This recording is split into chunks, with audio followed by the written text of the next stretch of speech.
Oh, yeah, that one.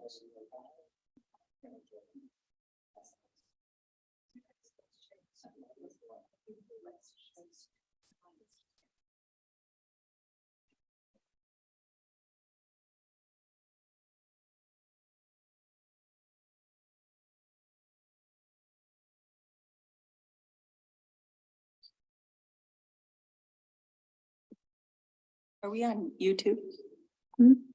Somebody's speaker's on.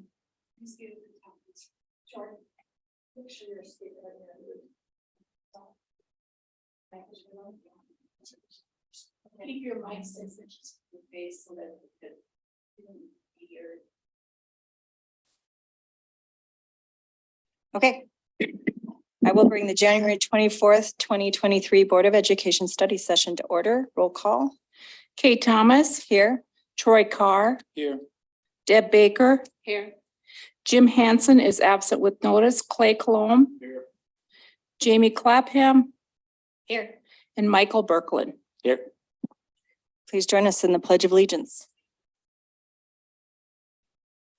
Pledge allegiance to the flag of the United States of America, and to the republic for which it stands, one nation, under God, indivisible, with liberty and justice for all. All right, I need a motion for the approval of the agenda. Deb, Second. Michael. All those in favor? All those opposed? All right, we are moving on to the items for discussion with the activities from Mike Talley, Jared Vasquez, and Jordan Bauer. And Tyson Carr. Oh. So, Thank you. President Thomas, we have so many exciting things happening in the state and in the district in terms of activities. And we have been talking about having a study session to discuss those since I came on board in June. So I'm really thrilled that the activities directors from all those levels, middle school and both high schools, are here today to talk to you about activities. Mr. Talley, did you have anything to add? No, I'll just go ahead and thank Tyson, Jordan, and Jared for being here tonight because they're very, very busy and they took some time to put together some good information. And there's been well, they'll share the information, but we're really excited about some of the new things that are happening. So turn it over to these guys.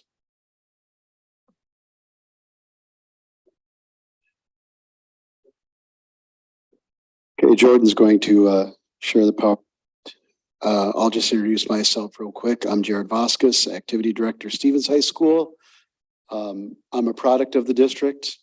I've been serving the district for about 30 years, 25 full time. And so this is a very exciting, as a parent also of students that have graduated in district and still in the district. I'm very thankful for all the opportunities that students have to find their niche and connect to their school.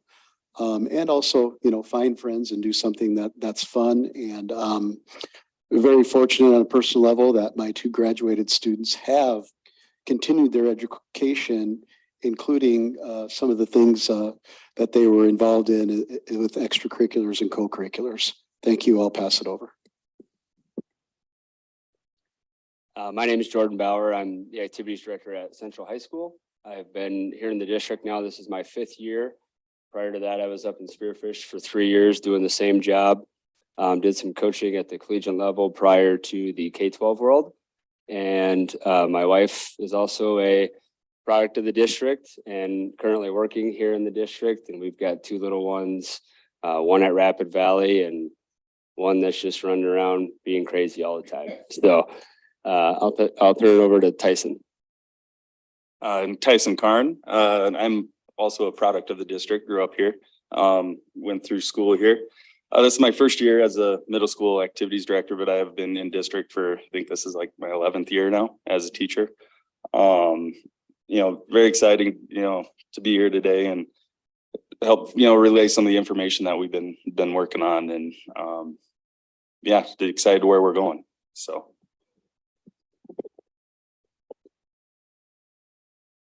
Perfect. We'll get started here. Just a few things. to get going here. Our offices, and the support staff, obviously I introduced myself. I have two clerical that are in the district, Caitlin Buchholz and Megan Shovall. They always say, surround yourself with good people to make you look good. And these guys do an unbelievable job. Megan is primarily in charge of the budget and helping monitor and maintain that, while Caitlin does a lot of the transportation and eligibility and all those things that are related to that with the Activities Association. And at Stevens High School, Cindy Bennett, Jennifer Broderick have similar roles to Caitlin and Megan. And as Jordan said, surrounding yourself with good people is key in this position. And I'd just like to thank those two ladies for not only the diligent work they do, but for really taking time, quality time, and developing relationships with our students, the parents, and the staff that just, help us. They're the face of the office and really helps us get some things done. And I do have one clerical, Bonnie Thovson, and man, being a full-time teacher, if I didn't have her, I don't know what all I would get done. She does a lot for me and helps out with a lot of the same responsibilities that they talked about with transportation, reserving gym space, just a variety of different things. So that's my one and only clerical there.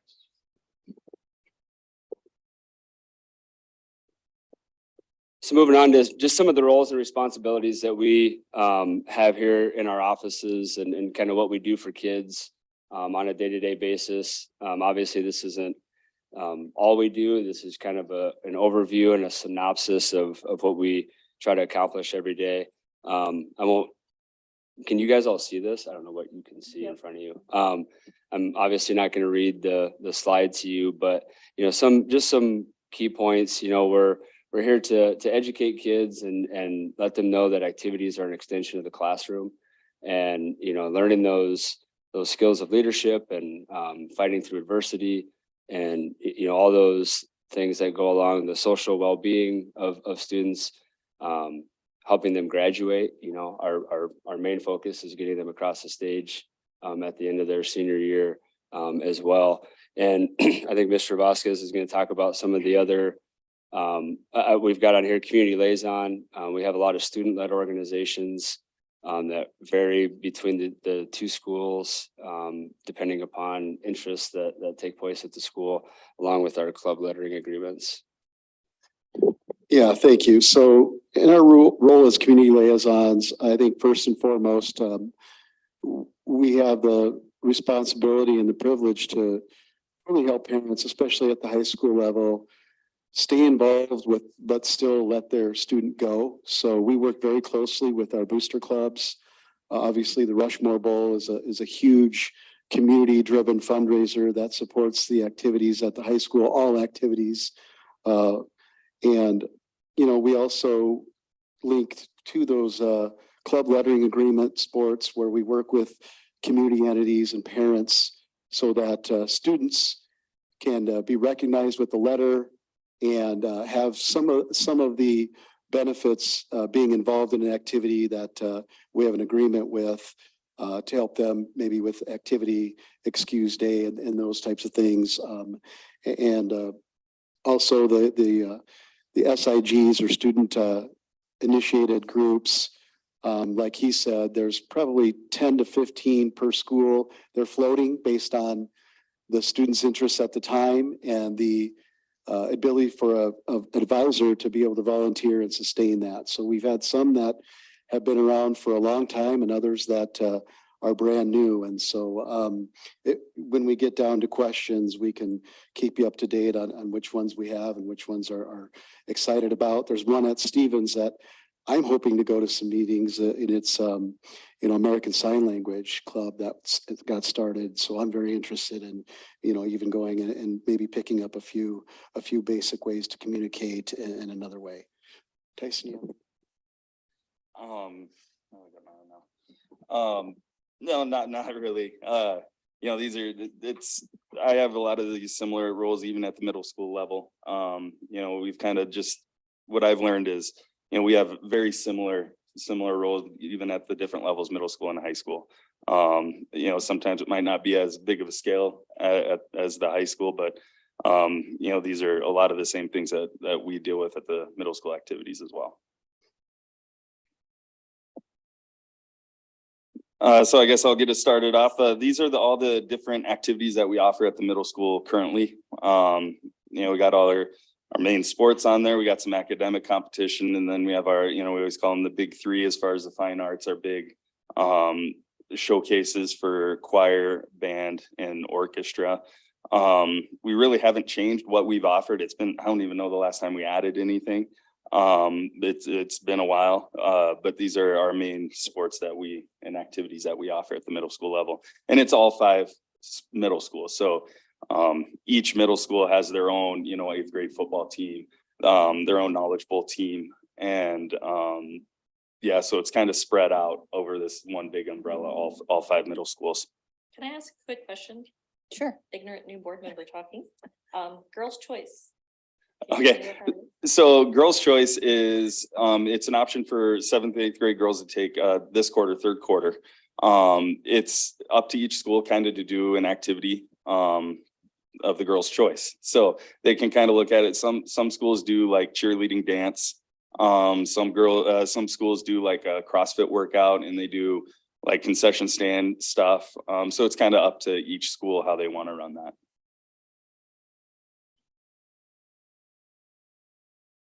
Here's our recent numbers for over the last 5 years.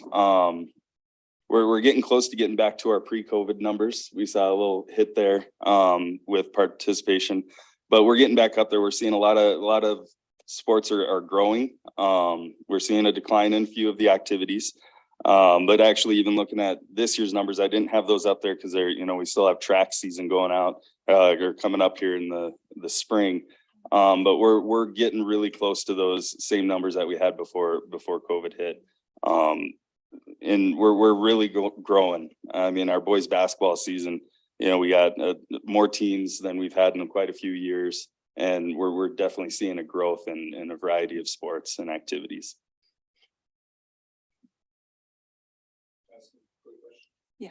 Why is there this 8th grade football not 7th grade? That's a good question. It's actually coming up on the next slide. We are some additions and changes that we're looking at. I have made a proposal for adding 7th grade football.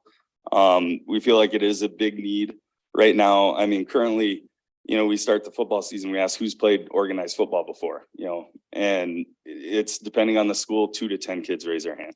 Not many of our 7th graders are participating in that. And so, at the 8th grade level, we're teaching them the very basics. And so, that's one of the things that we're proposing is to add 7th grade to try and get them used to, into it a little earlier, get them in the system a little bit earlier. And also for the 7th grade boys, a lot of the 7th grade boys, they don't participate that much in cross country and wrestling, which are the first 2 sports. Those tend to be our lower number, some of our lower numbers for 7th grade boys. And so if we get them in the 7th grade, we get that accountability that comes with, behavior and grades and all of that stuff. So we can get them a little earlier, because one of the struggles that we see is, all of a sudden there's that accountability is not there until basketball season, which just started. And so some of the kids really struggle with being a little bit more, held more accountable that the activities really produce and really provide for them. The other thing that we're looking at that we're changing is we're going to be moving to a AB format, a levelized format in 7th grade for volleyball, basketball, both boys and girls. We currently have that at the 8th grade level. But 7th grade, we split up the teams just evenly. Like, if you have enough kids for 3 teams, then it's 3 even teams. Try to split them up evenly at least.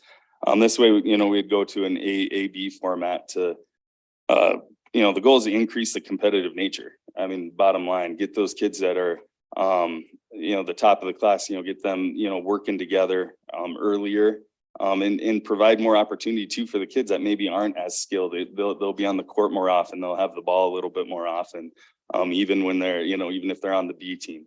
So those are some of the things that we're looking at changing and adding here in the future. Would you mind going back to the screen before this? Knowledge Bowl, those numbers seem to have gone back down, although for 2022, it goes back up to 58, last year being 20. What do you have any explanation for that low of numbers from 100 to 50 again, basically? You know, I really don't. I'm not quite sure why those dropped. That's one of the things that we've looked at. And I actually have this year's numbers. It's back up to 70. So we're creeping Okay. back up.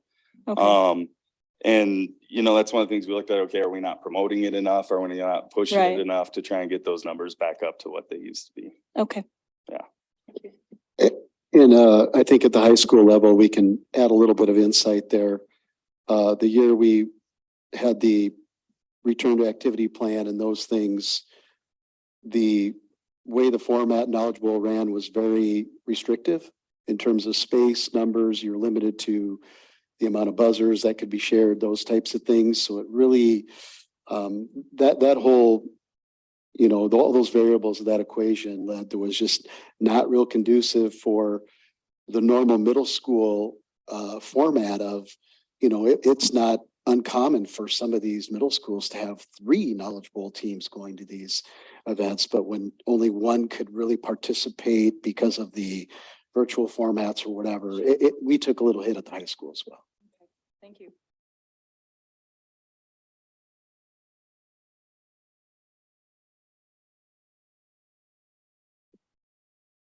Okay, at the high school level, we've listed South Dakota High School Activities Association sanctioned activities. And as we were reviewing this again, we noticed we left one off in the fine arts realm, so that should be 12.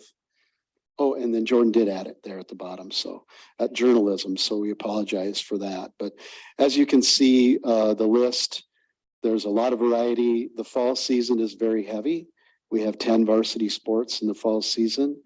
And so obviously in South Dakota, that's your best weather window. So we play a lot of our outdoor sports at that time. And so, yeah, we have worked it out and tried to schedule cooperatively, not only intra, but inter with schools so that we can maximize our opportunities and the facilities we have available.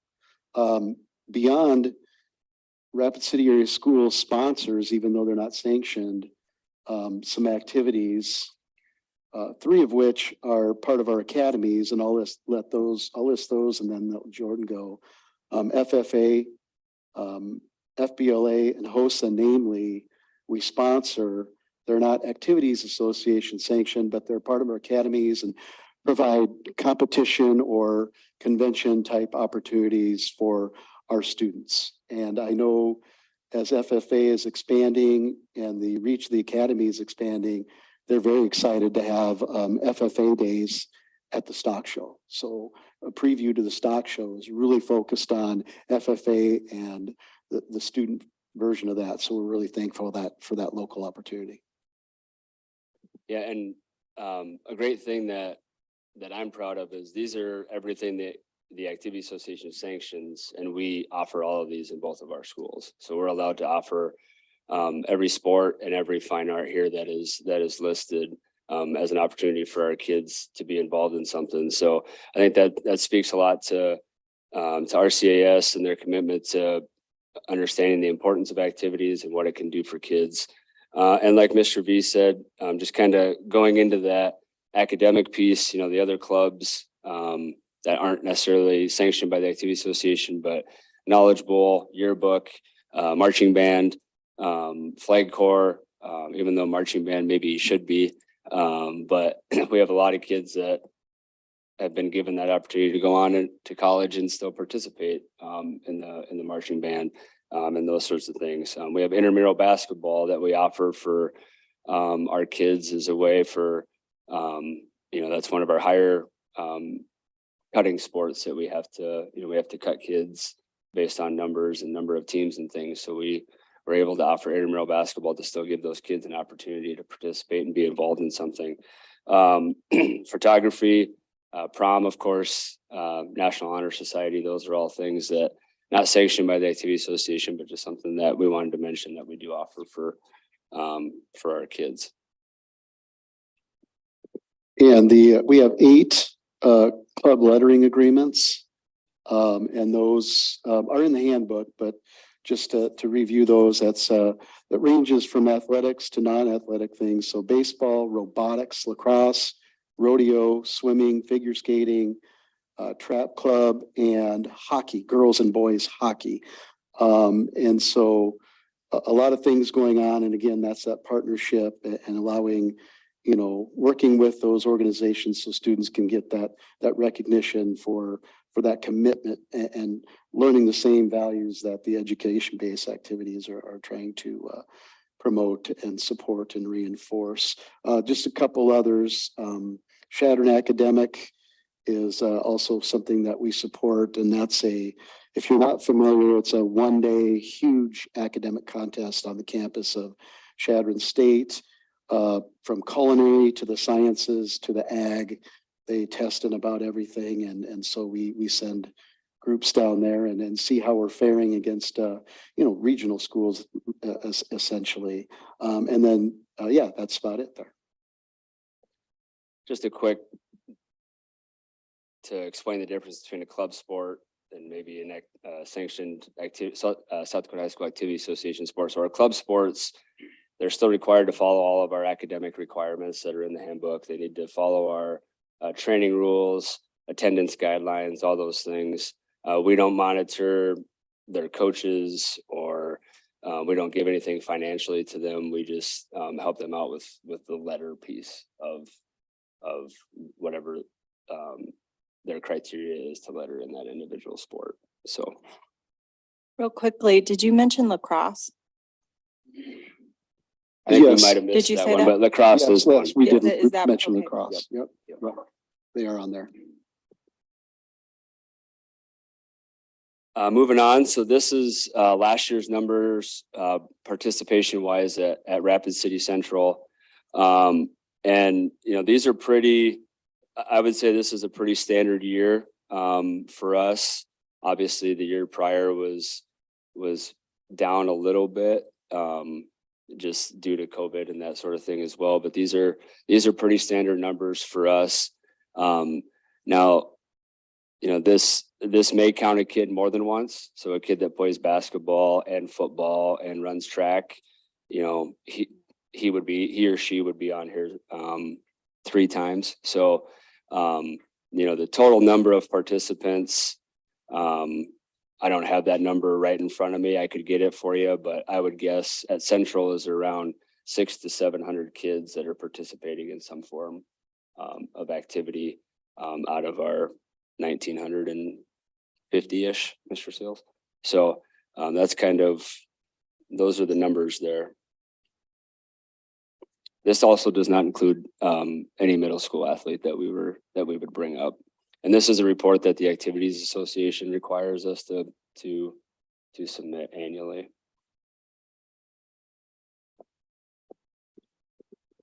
So here's the Stevens breakdown, and just to expound a little bit on what Jordan said, that Activities Association survey, and their numbers only reflect those that make the team, so to speak, and are on the team. So this doesn't reflect all those who gave it a shot or maybe it didn't work out for them. So just a note there. And I think, Jordan, you probably meant to say you're at 600 per gender there on a given year, because your totals were around 1,200.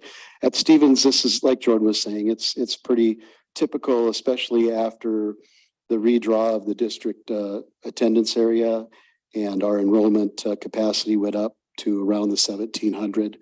Since that, this is that number has been pretty consistent with our participation, and we have seen, over my tenure, that girls just seem to have a higher rate of participation at Stevens in the areas that we took the survey on. Really quickly, at what point, and that one's just Stevens, right? Mhm. But at what point So, for instance, the Lincoln Douglas or Doug debate, it's kind of cut off there. Yeah, Or the policy debate right above that, you've got zero participation. so debate, the way speech and debate's broken down at the state is oral interp is its own separate season. And then debate and individual events is the name of it, but it breaks it down in the participation where it's wanting to know exactly what those areas you participate in. And so this particular year in policy debate, we didn't have any students or any teams that pursued that area. And we had, a ton in other areas for that. And actually last year, we qualified 13 debaters total. Some were in a team, so a debate group like Lincoln Douglas to the nationals. So our participation is strong. And in those areas, we either didn't have the right guidance or the right type of person to fill that pretty intense policy debate section. So I'm assuming there's not a teacher that we're paying to teach zero students, right? Yes, so the extra duty contract that we have is separate from the teaching, yes, so. Okay, and then with the gymnastics, we've got 2 total. So I guess my question is, at what point when you have a participation, is the cost way too much for what's being put in? That's a great thing to notice with that data, Kate. And towards the end of our presentation, we do address that a little bit and we Okay. can visit that there. Okay, I'll let it go for now. Yep, no, thank you. Thank- Thanks so much for noticing. And I just want to clarify, President Thomas, that one debate coach coaches all of the debate Gotcha. areas. So we don't have a Lincoln Douglas policy debate Just that coach. coach. It- Okay. That person coaches all those areas and it's kind of student choice and student interest in those. And so That makes sense. Thank you. Yes, thanks, Nicole, for making it simpler there. Thank you. So moving on to the next slide here, these are the South Dakota High School Activity Association state events that we host here in Rapid City. And when we host those, myself and Mr. Vasquez are tasked to be the site hosts managers for those events.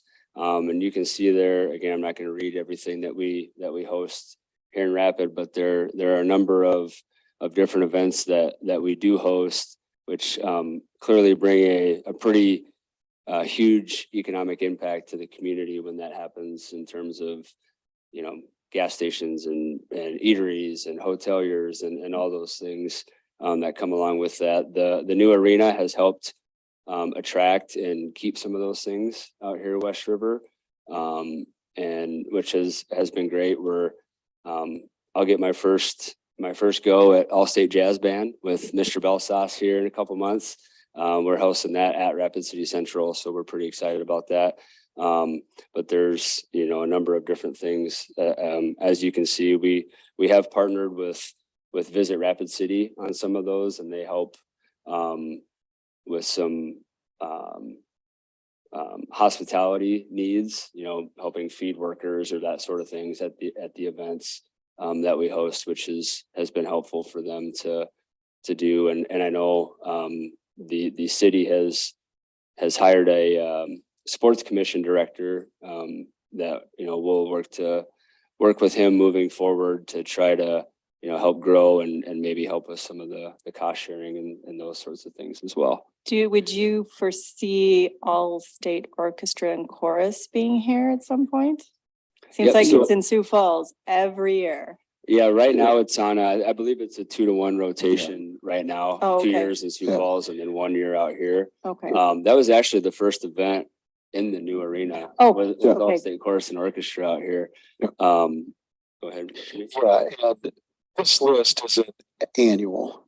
These rotate The competitive cheer and dance is in the same line as cross country. So every third year, Mr. Bauer heads up cross country because it's the same weekend as competitive cheer and dance. And we're fortunate at Rapid City to have venues to have both in the same area, which the state actually really requires that the two host venues are close enough for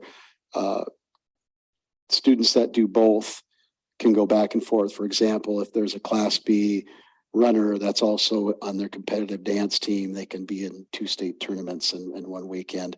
Ms. Schweiger, you have your hand up. I do. I want to thank you, Jared. I wanted to point out as well that Sioux Falls School District has told the State High School Activities Association that their ADs are not going to be event directors moving forward. And Coy didn't get a link. I think that was my fault. I think Coy would say that hosting events end up costing the district money. It is not the state does not pay us. There's a cost. We don't get it all back. Additionally, a lot of our staff is tasked to work these events because that's who we have access to, and that does cause an issue with substitutes and things like that. I don't know what will happen in Sioux Falls. I do know that we kind of strongly feel that with Rapid City getting such an economic boost from the state events, we feel like they should be bigger players in the process. Am I speaking correctly of the events instead of reaping all the benefits and then forcing the district to carry the whole load of that. And those state events, for the 34 years I've been in the district, I've worked plenty. It's a lot of work on the ADs, but also on staff that have to give up their Thursday, Friday nights, maybe have a sub and get a sub plans ready. But then there's Saturday. And Saturday, the state events can go very late. It's just something to consider. And I'm anxious to see how the spring events go in Sioux Falls after they've made that call. But it is certainly something our board could consider as well. Yeah, sounds like it. Go ahead.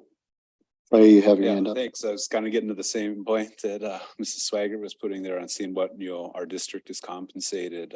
So it's good to know that. I'd be interested to see what Sioux Falls does, and maybe there's some pushback we can do on that, or I don't know, some kind of agreement with the city. Because again, a lot of money coming in here would be good to at least break even on these things. And I'm sure you guys have thought about all this, but are the booster clubs allowed to bring volunteers in for these events so it doesn't have a big burden on our staff? Yeah, so some of the, I'll use state wrestling as an example because that's the next event that we host. So, we've reached out to a lot of the local ADs and those that are traveling from across the state to ask them to help. And a lot of them have stepped up and volunteered to help. And that would be on a volunteer basis. One thing that, and maybe Mr. Talley, if he wants to speak to it, I know he's on the board of directors for the Activity Association.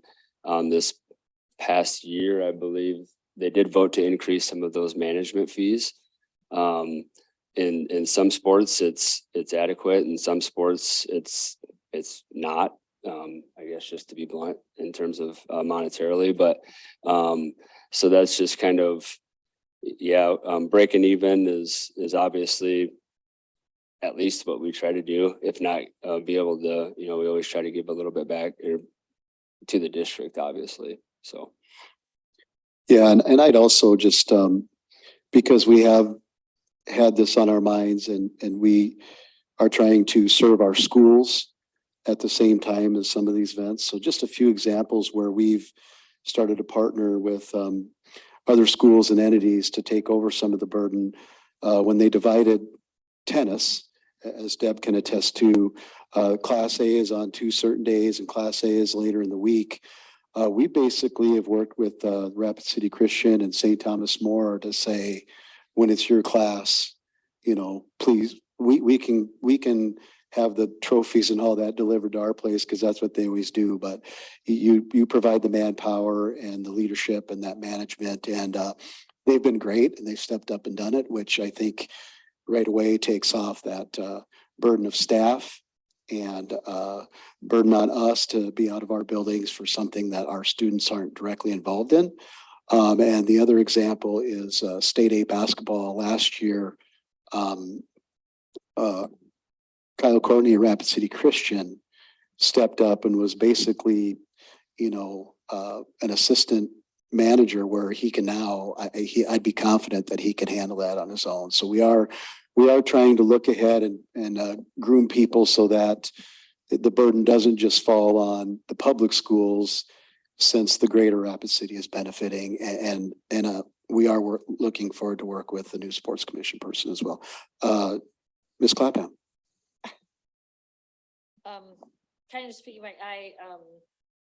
I recognize I grew up as a daughter of a coach and athletic director, so I know all many of the challenges. Like just in that kind of brainstorming, has there been discussion or talking about like corporate partnerships? I've just had a couple of corporations say to me like, well, how can we help? If people asked us, we would help. We just don't know how to help. Like we don't know what to do. And so another way to take burden off of staff, you know, if we had corporate volunteers, if that's an option. So I'll attempt to answer that. So a couple of weeks ago, Mr. Sassy and I Zoomed with President of South Dakota School of Mines. They have a vision to renovate the whole front end of their stadium. And anyway, that conversation, because we rent their facility there, led to a larger conversation about the need for upgrading facilities here. We just don't have, for us being the second largest city in the state, we just don't have the kind of facilities that we need to have to service our students and the increasing amount of activities that we have coming up, as well as the local colleges. And so there's a lot of sharing of facilities, and we started talking about how we can engage the sports commission and some of the other entities in town here on the business side of it, of perhaps looking at doing some long-term cost sharing and facility sharing so that we can increase the number of events that we bring here, which benefits everybody, the school district, the city, and things like that. But the school can't do it on its own, and each entity can't do it on its own. I would say this though, just being on the board, I want to caution us against jumping the gun and saying, let's get out of activities. Because if we don't have them here in Rapid and they go somewhere else, that's going to be a huge economic impact to the city.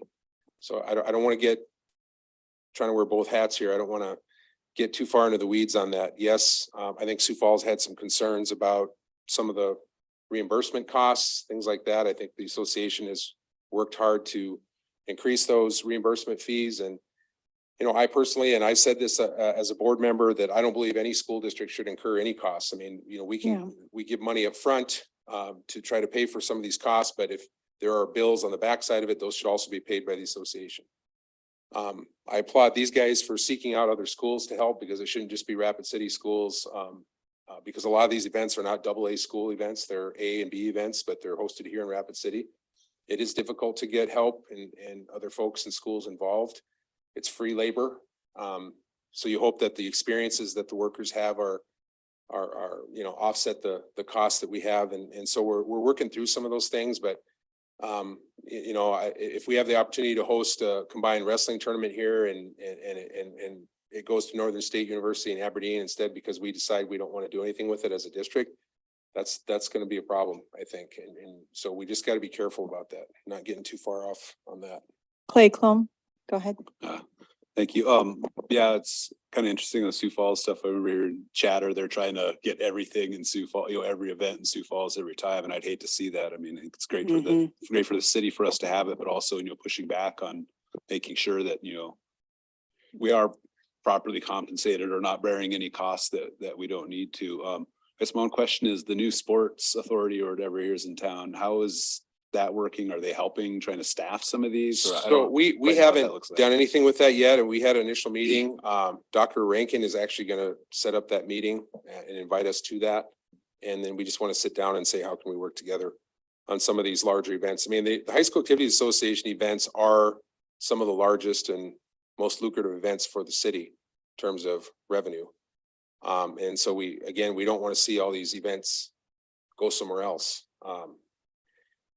I think the main thing for us is we're going to have to, as a school district, as some of the local colleges like Mines and the Sports Commission, we're going to have to address the facility issue here. I think that's something that's long been buried without any discussion.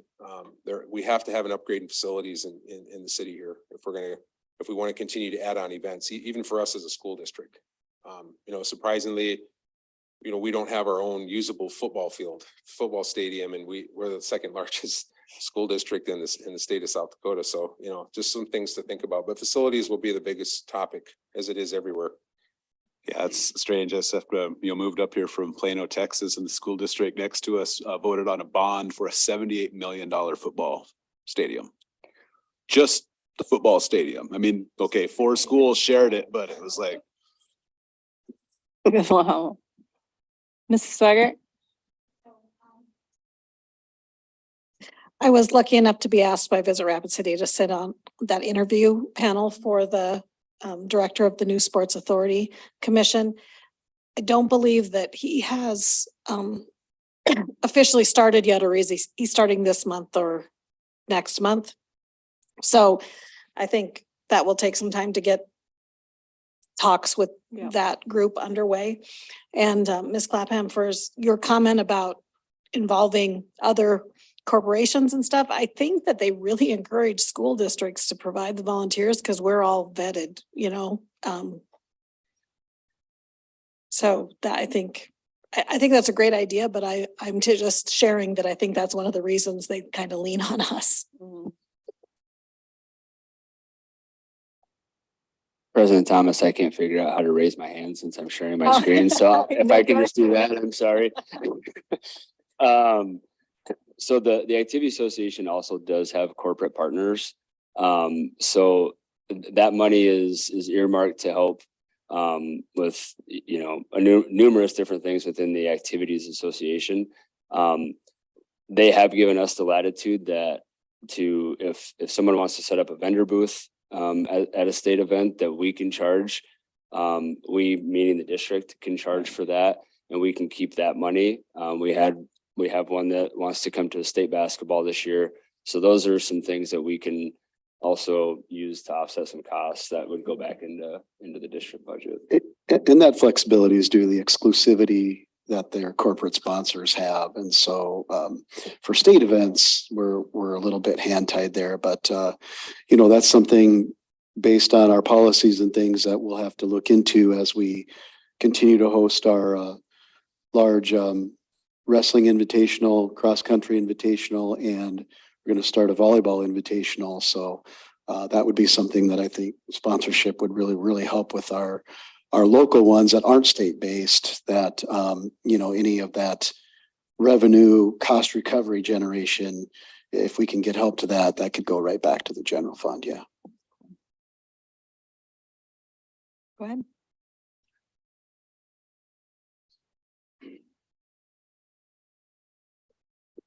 Okay, we just brainstormed and looked at what are some things that we need to look forward and see, and the increase of activities. Excited that we were able to get everything squared for girl wrestling.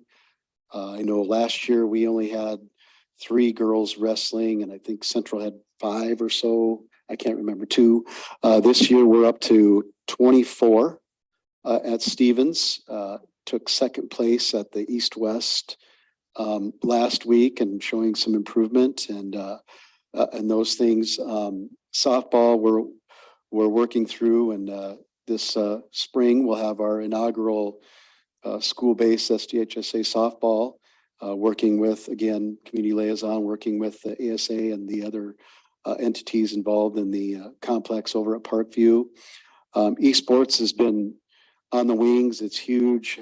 Colleges give scholarships. School Minds has a team, just kind of waiting for that right foot in the door to start that. We did learn there are some technology specification, things that we need to Yeah. make sure we have resources for before we dive in. And, you know, I am not a gamer, so I don't know what that's going to entail as far as the high performance gaming machines, but the kids will tell you, and that's a huge industry that, again, another way we can help our kids get a foot in the door and get some real world experiences.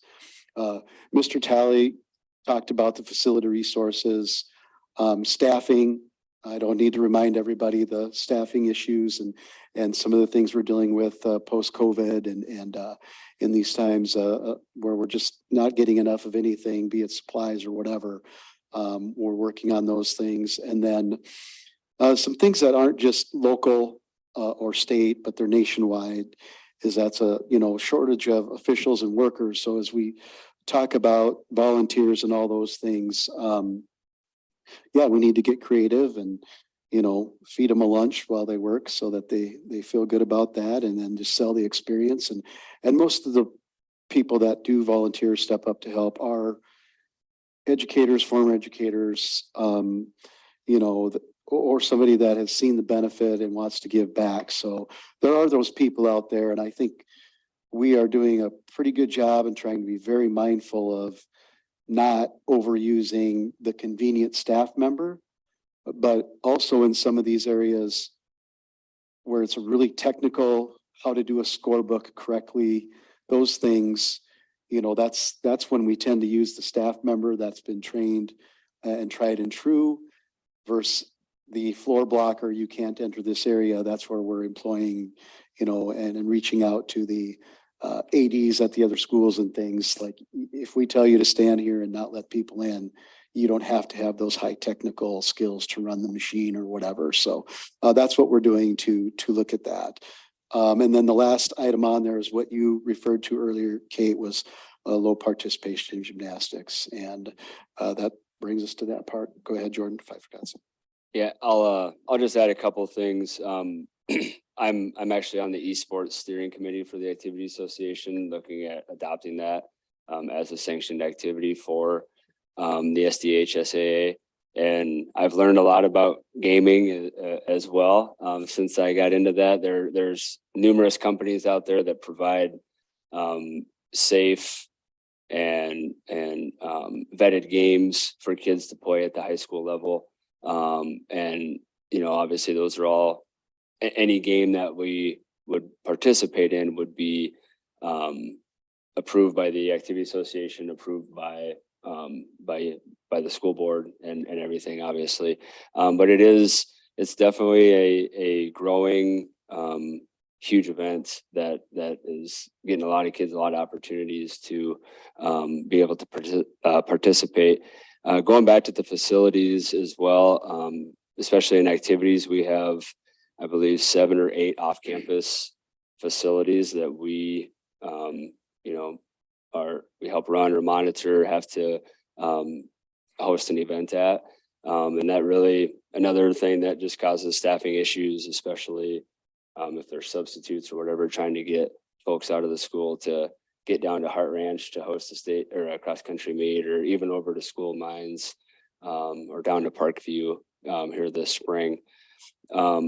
You'll see on there the extra duty salary schedule.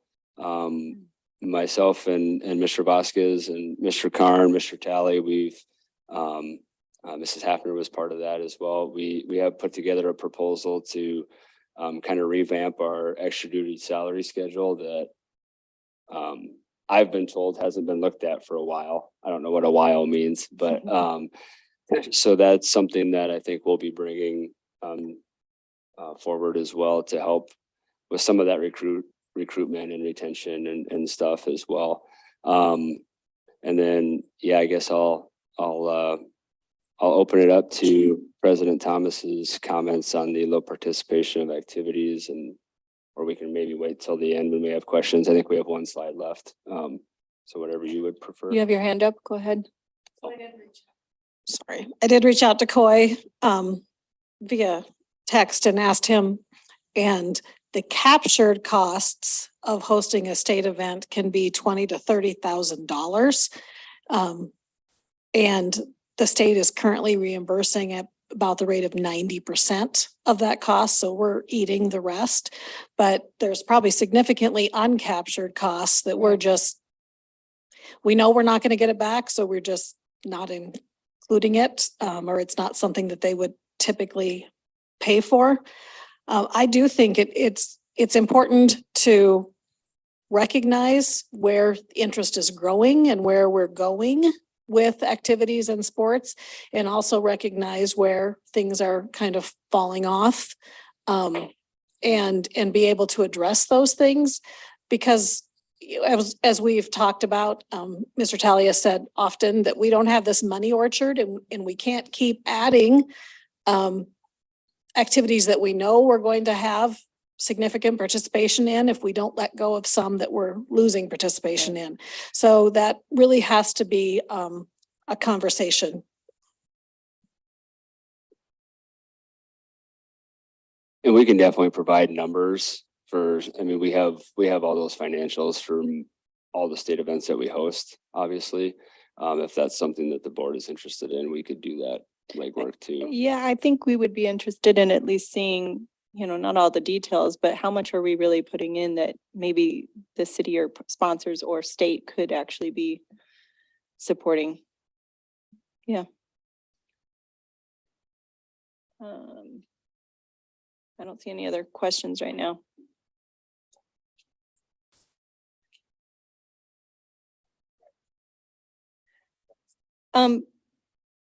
I'll let you guys go ahead and keep going with it, but I think there is still a question of gymnastics kind of hanging out there.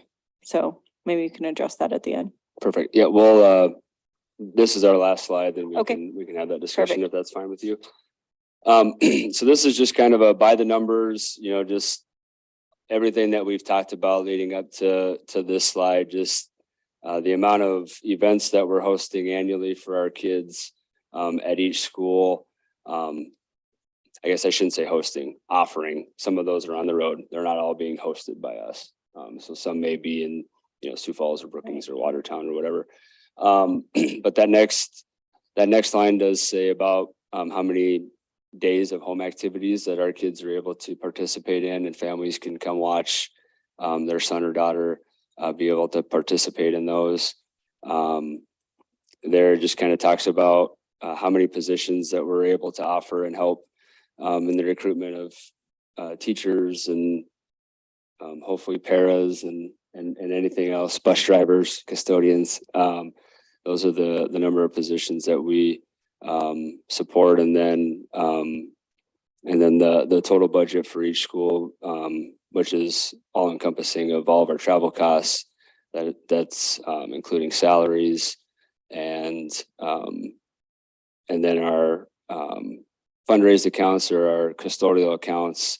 Those are all of our activities have the opportunity to do that to help.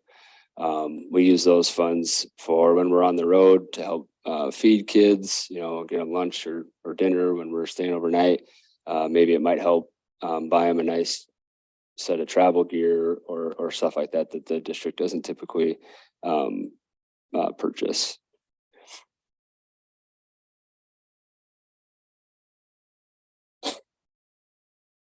All right. Mrs. Baker, you're up first. Okay.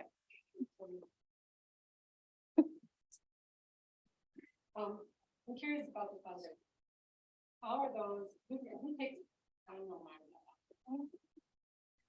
know. Curious who maintains those? How are those,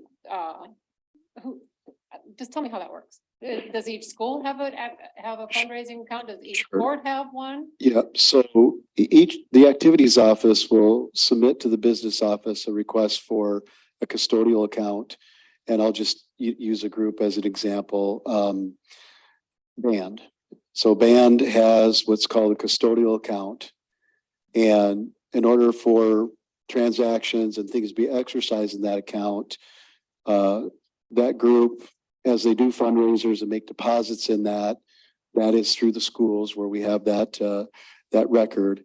And then the process for them to be able to make transactions, spend the money, would be they have to provide meeting minutes where it's some sort of team meeting or whatever, They explain to student representatives what the costs are, what they're going for, and then students sign off on those purchases. So really, the coaches, advisors, whatever, aren't the ones signing off on the purchases, the students are.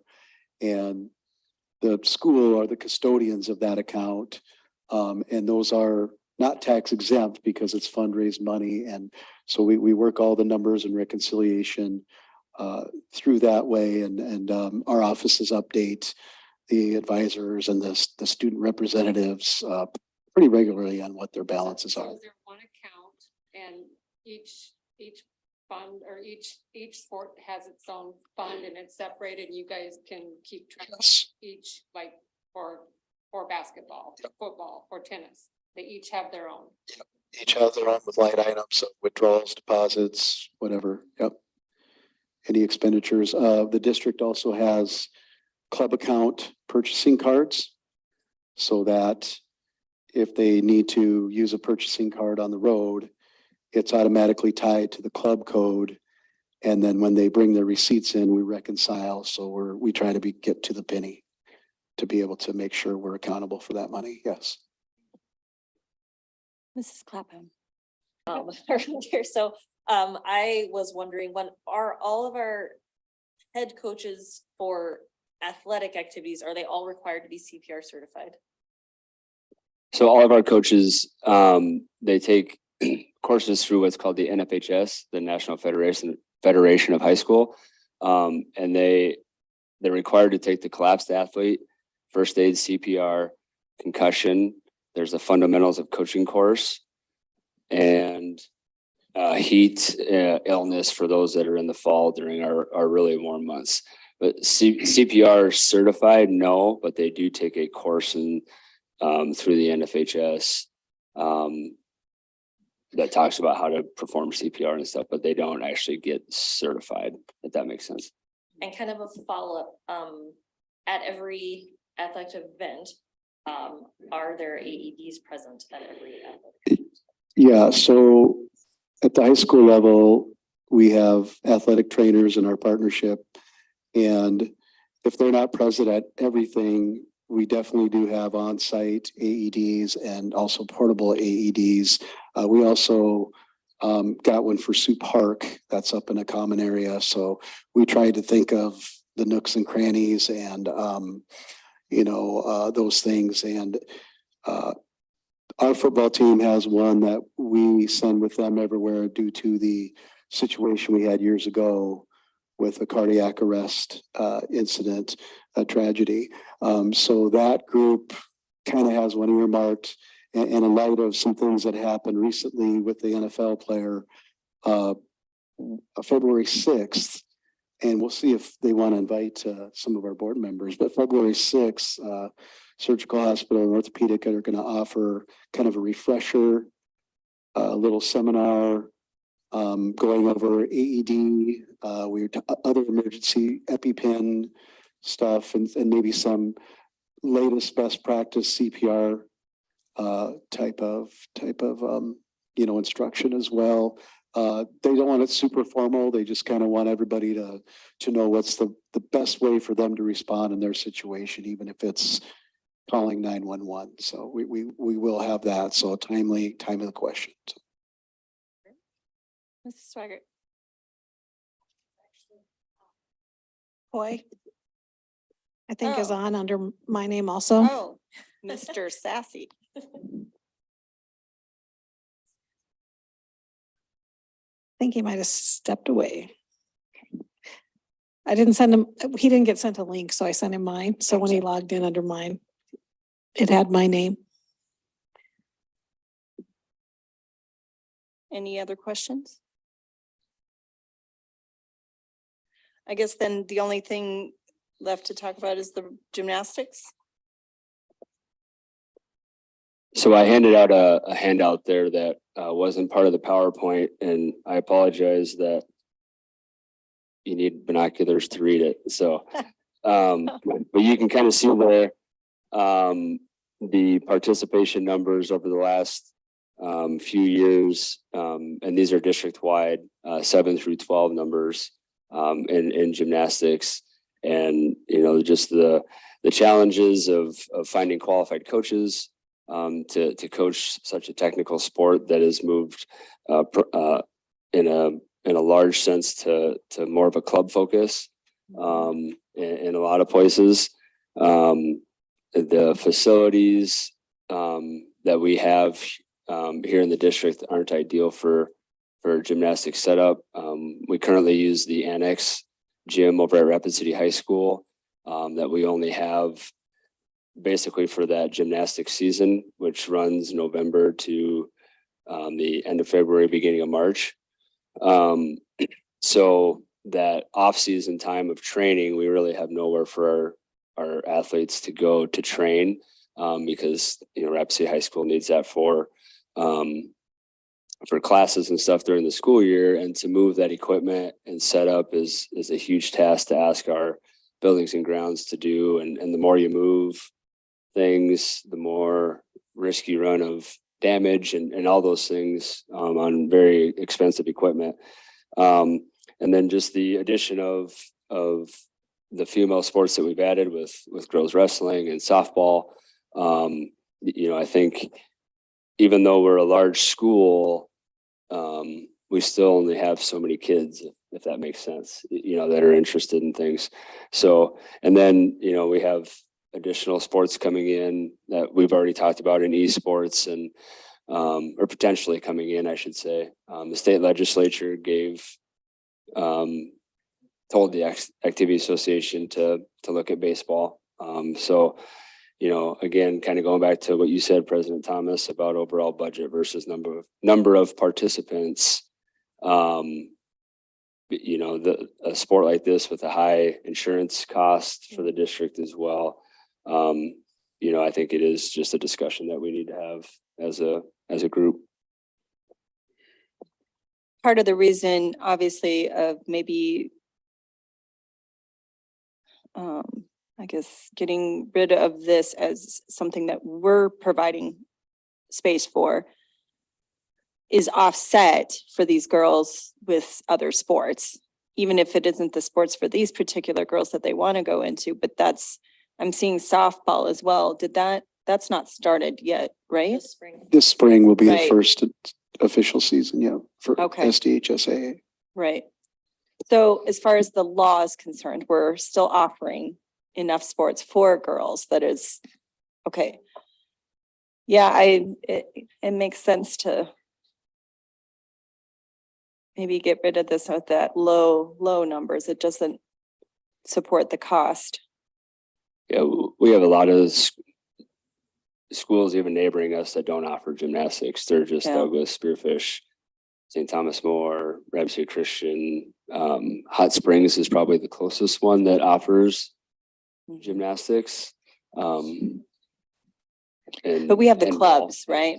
Incorrect. Yeah. We Right. have two clubs. Yeah, there's two clubs in town and there's one in Sturgis and one in Spearfish.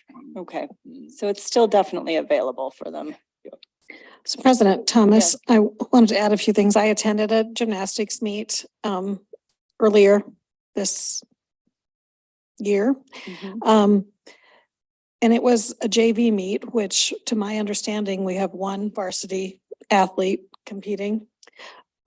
All the rest of our current gymnastics participants, I think were highly recruited in, but came in with very little experience in that. I think we have to look at the level of competition that we can provide as well. I would say that locally, our strongest gymnastic athletes are doing club and Yeah. traveling nationally. We have a lot of success. We have fantastic gymnastics clubs in Rapid and they're doing a great job. But additionally, I think some of the athletes that would have previously possibly been active in gymnastics, we have a very big cheerleading facility. And they do a lot of tumbling and gymnastics moves as well. And I think that has also drawn off a number of our participants. The cost, it's important that if we're going to move forward with possibly removing this option, that we do that soon because capital outlay is coming due. And as Mr. Bauer alluded, gymnastics equipment is very expensive. He also talked about the strain on our buildings and grounds workers that have to move that equipment multiple times and put it into storage and take it out. I know that we have had some workman's comp claims through the challenging of moving that equipment and getting it all set up correctly. Another thing to consider is girls wrestling is growing immensely.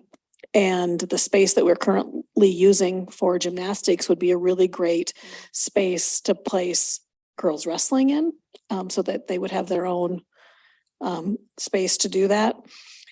And then it was brought up, but the insurance cost, it is a sport that has a very high level of potential for injury, and that is a cost. Well, some would say that soccer is a no contact sport, and I can tell you there's a lot of injuries there too, but okay. Did someone else have their hand up? I did, but I lowered. Okay, all right. But real quick, the gaming, are you seeing kids already signing up for that? Is it fairly even girls, boys? What's that look like? Yeah, we do have a gaming club right now at Central. Okay. And it's pretty equal, boys and girls right now. And we've got about 30 kids that are actively participating in it. I think that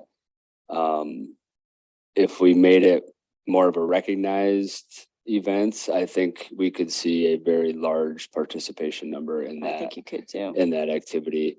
And just, browsing through TV on a Sunday and you see some of these events on ESPN and, they're filling 8,000 or 9,000 seat arenas to watch kids do esports. I mean, it's pretty incredible. Yeah, there's Well- there's some cities in Florida that have dedicated esports stadiums. So it's standalone entity. Of course, there's lots of universities and things right in those immediate areas.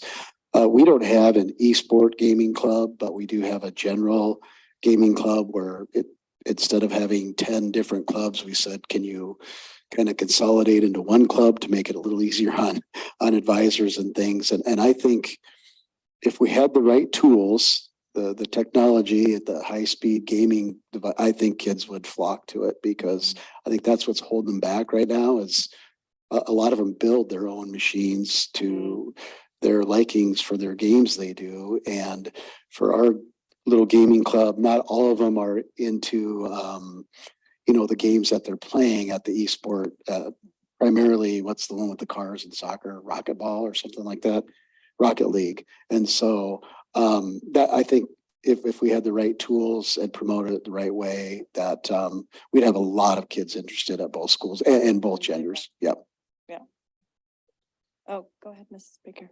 Okay, I'm sometimes seeing that because I'm not sure what you guys are even talking about. Oh. Tell me, explain what it is, Okay, so because I'm not sure. Is that like you just sit and do something with it? esports is basically a organized, galvanized, sanctioned conglomerate. Basically, we're encouraging kids just to sit on their butts and do this and not run and do any kind of exercise. Is that what we're doing? I would say I think we're providing something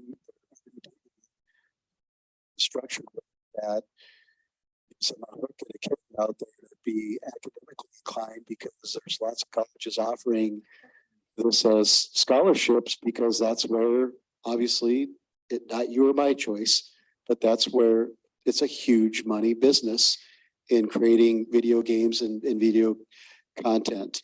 And so that's why we haven't just jumped right into it, but we have kind of wanted to see what it's like for other schools that are doing it. And as Jordan mentioned right away, the vetting of the games, the vetting of the content was very important to us. So we just don't want to throw them in inappropriate role-playing game step. We want to, does this have strategy? Does this have some sort of analytical, or is it just luck and speed on a button? I mean, that's kind of why we were set up the way we did, that we really wanted to screen and vet content. Does it match what we want? And another area they're really looking at this is our military are looking at highly successful e-gamers for the drone flying and the skills that they're developing, gamers are developing, is highly important to our military defense. That if you've never gained the ability to drive one of these drones, halfway across the world, you're not at the same level of students who've been gaming for years. And it's vital to our defense even to, make sure that our students are receiving the same opportunities that other students are. Mr. Berkland. I just wanted to add on to a lot of what was said already, that it is a multi-million-dollar industry. You can win millions of dollars in these things these days. It's just like, not quite like the Super Bowl, but it's getting there. But the other thing I wanted to add is just a couple things about, we already mentioned the colleges. School of Mines has a really big program. DSU has a huge program. So it is something that if we want to set our kids up for college success, college scholarships, those sorts of things. And then the other thing is just a place to belong. Like that was I coached tennis when I was at Central. We were not good, but for a lot of those kids, it was just, they wanted a structured place to hang out with their friends. So that's another thing that esports would provide, is a safe place for them to go after school where they're not saying inappropriate things over the mic, over the internet, where they can play these games in a more appropriate way. I would just comment that there's a lot more, not just the military. You've got computer programming that they can go into. Just the consoles themselves, what they go into, just making that device and making that faster for something that is, yes, virtual. But I knew quite a while ago, my son is now, my oldest is 26, 27, just has his birthday. One of his friends through high school at Central passed their geography and history classes, having played, and I don't remember the name, so I'm not going to say it, but it was one of those, Marauder type old country. I wanted to say that, but I don't know if I can say that. Passed from just knowing that. So if some of these games are actually physically applicable or factual, they're actually learning something from these too.